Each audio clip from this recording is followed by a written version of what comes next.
kasih kepada teman-teman semua rekan sejawat saya yang nantinya akan saya libatkan semuanya dalam kegiatan yang akan kita laksanakan bersama-sama. Di sini saya merencanakan tentang festival permainan tradisional.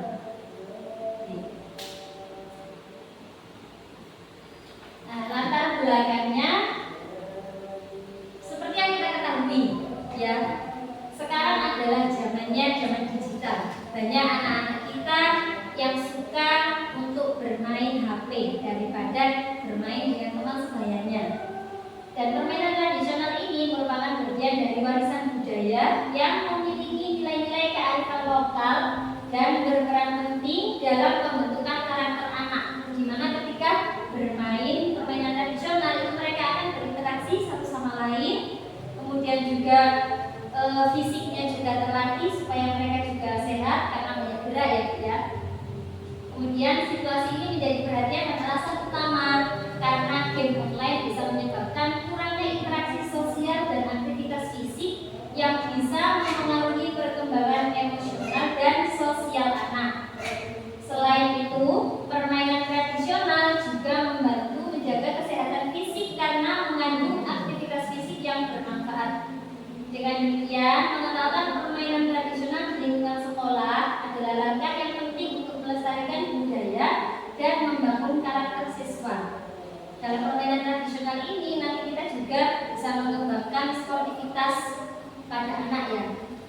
Kemudian juga interaksi sosialnya dengan sesama teman, melatih kreativitas dan juga kerjasama anak. Dalam merencanakan hal ini, nanti kita akan melibatkan anak-anak untuk mereka memilih permainan tradisional apa yang mereka pilih, yang mereka sukai. Tujuan dari program ini adalah untuk melestarikan budaya lokal, kemudian mengembangkan kemampuan kolaborasi dan sosial, meningkatkan kreativitas dan inovasi, mengoptimalkan kesehatan fisik, mendorong pembelajaran kolaboratif berbasis proyek. Karena di sini nanti bukan berbasis proyek, ya, ada hasil akhirnya. Selain mereka beraktivitas berupa permainan tradisional, nanti kita juga akan mengajak anak-anak untuk membuat sebuah produk berupa buku pop-up. Kan kalau TKB dan TKA kan kemarin sudah pernah kita ajari untuk membuat pop-up, mainan pop-up seperti masjid atau orang sholat seperti itu, ya. Nanti kita kembangkan di sini tentang macam-macam permainan tradisional.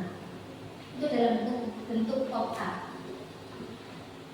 Membangun karakter positif dan nilai-nilai sosial, kemudian menciptakan lingkungan belajar yang menyenangkan. Karena memang belajarnya anak-anak kalau itu dengan bermain, maka harapan kita dengan permainan tradisional itu akan menyenangkan bagi mereka. Kemudian capaian, langkah-langkah dan hasil yang diharapkan untuk tiap tujuan.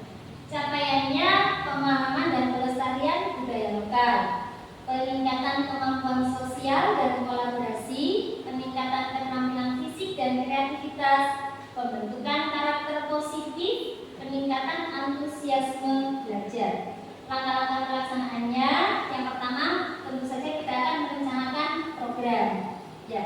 Merencanakan program, saya beserta dengan semua sebagai guru kelas dan juga ibu kepala. Kemudian pengenalan yang pertama, kita kenalkan permainan tradisional kepada anak-anak. Macamnya ada apa saja sih, terutama yang terdekat dengan anak, ya. Disesuaikan juga dengan kemampuan anak sesuai usia. Membuat proyek buku pop-up tentang macam-macam permainan tradisional. Kemudian praktek bermain. Setelah itu ada refleksi dan evaluasi, kemudian pelaporan dan dokumentasi.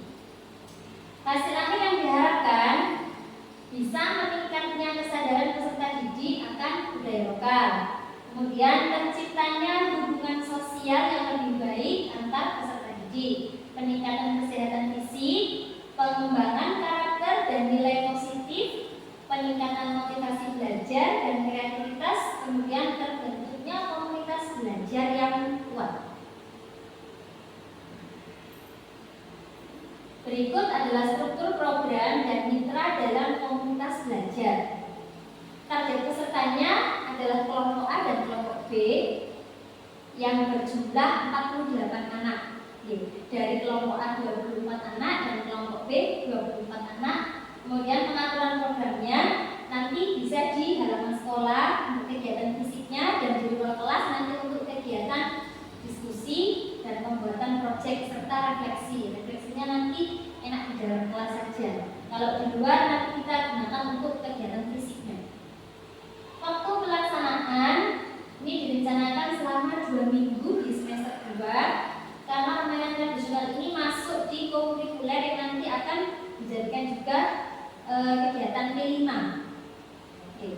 Mitra dalam komunitas belajar. Guru PJOK sebagai fasilitator utama. Di sini yang berperan dari guru PJOK ada saya, mohon maaf Guru kelas membantu dalam mendokumentasikan dan refleksi. Kemudian paguyuban membantu menyiapkan peralatan dan bahan untuk kegiatan peserta didik. Jadi semua warga sekolah kita libatkan, termasuk juga ibu-ibu paguyuban.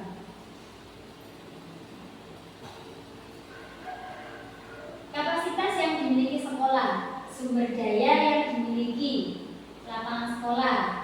Lapangan sekolah kita sudah tempat yang cukup luas untuk melakukan permainan tradisional dengan aman. Saya kira cukup mungkin kalau di lapangan kita saja untuk anak kelompok A dan B. Kemudian alat permainan, sebagian alat-alat permainan tradisional kita sudah tersedia, walaupun jumlahnya terbatas. Nanti bisa kita siasati untuk bergantian.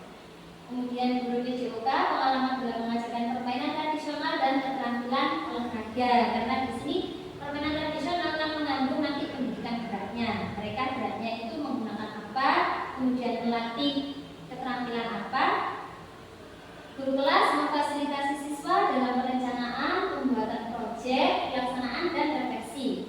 Kemudian ada komunitas belajar sekolah, membantu untuk memfasilitasi, merefleksi dan mengevaluasi hasil kegiatan.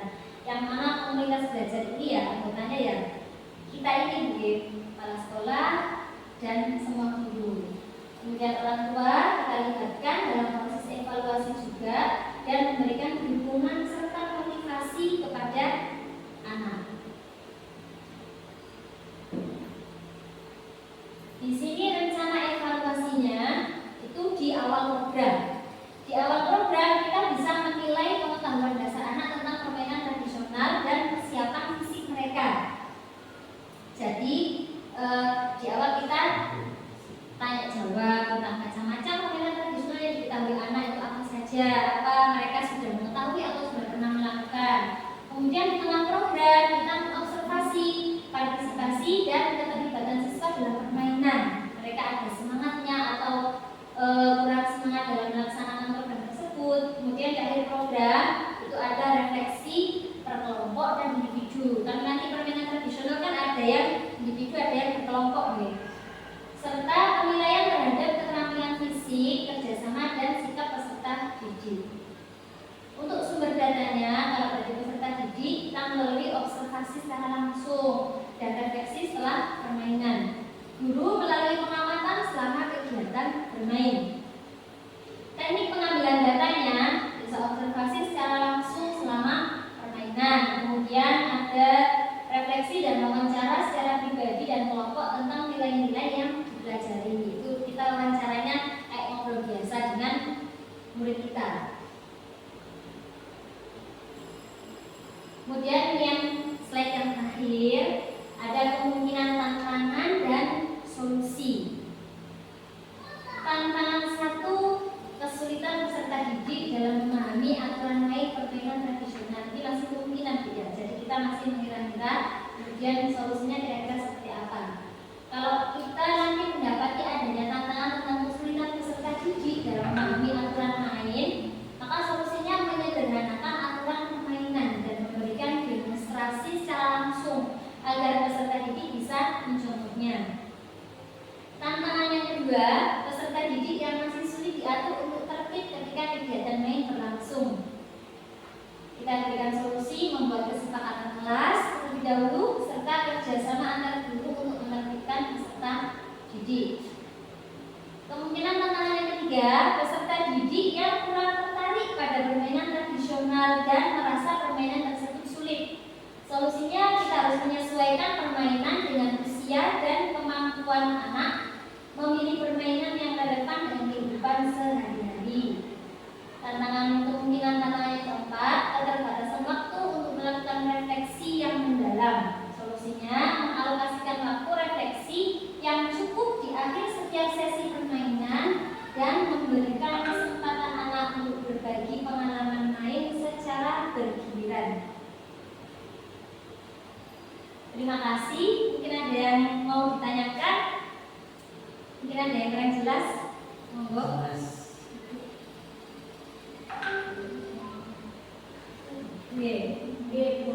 Mohon maaf ya, artinya membuat obat dengan permainan tradisional itu nanti itu berarti untuk gambar-gambarnya itu permainan tradisionalnya atau bagaimana gambarannya? Oh ya, ini dia. Nanti di kelas itu akan kita kelompokkan. Misalnya kelompok 1 itu membuat kelompok lompat tali misalnya. Nanti kelompok yang kedua itu permainan drakon. Yang ketiga nanti kelompok bakiak misalnya. Nanti yang untuk membuat up itu, jadi itu macam-macam permainan tradisionalnya. Itu ada, kita siapkan gambar. Jadi semacam cerita yang menceritakan bahwa anak yang ada di cerita itu lagi bermain permainan. Ya, nanti di belakang misalnya di buku itu juga akan nanti kita kasih link YouTube yang mana mempraktekkan permainan tersebut. Nah, yang membuat video itu nanti ya anak tersebut. Misalnya kelompok A tadi lompat tali, inilah cara bermain lompat tali, nanti ada link YouTube-nya ditaruh di situ. Jadi ada produknya itu berupa video anak-anak tadi bermain permainan tradisional itu, dan juga ada pop-up book-nya. Cara bermainnya itu seperti apa? Ini namanya permainan lompat tali, ini namanya drakon, dan lain sebagainya. Terima kasih Bu Dwi. Monggo, ada lagi yang ditanyakan?